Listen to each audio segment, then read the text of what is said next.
চট্টগ্রামের ফটিকছড়ির আকাশ বাতাস সন্তানহারা মায়ের আহাজারি আর কান্নায় ভারী হয়ে উঠেছে। গত শুক্রবার স্থানীয় লোকজন মব সৃষ্টি করে রিহান ও তার দুই বন্ধুকে চোর সন্দেহে বেধড়ক মারপিট করে। এতে ছোট্ট রিহান মার সহ্য না করতে পেরে পরলোকে পাড়ি জমায়। নিহত কিশোর রেহান বাবা মায়ের অনেক সাধনার ধন।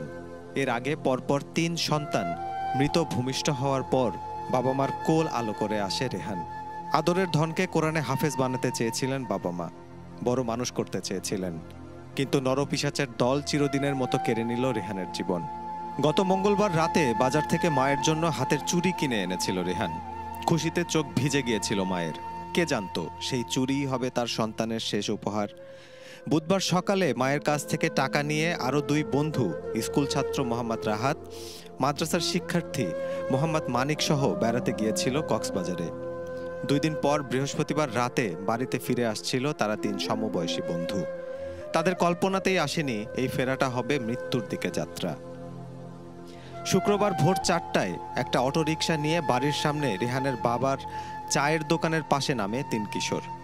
এই সময় হঠাৎ চোর চোর বলে তাদের ধাওয়া করেন লাঠিসোঁটা হাতে থাকা 7-8 জন মানুষ। জীবন বাঁচাতে 3 কিশোর পাশের একটি নির্মাণাধীন 2 তলা বাড়ির ছাদে আশ্রয় নেয়, কিন্তু পালিয়ে গিয়েও বাঁচতে পারেনি তারা। হত্যাকারীরা রেহান ও তার 2 বন্ধুকে ধরে এনে নির্মমভাবে মারপিট করে। স্থানীয় লোকজন ওদের বাঁচাতে এগিয়ে গেলে তাদেরকেও মারতে উদ্যত হয় খুনিরা।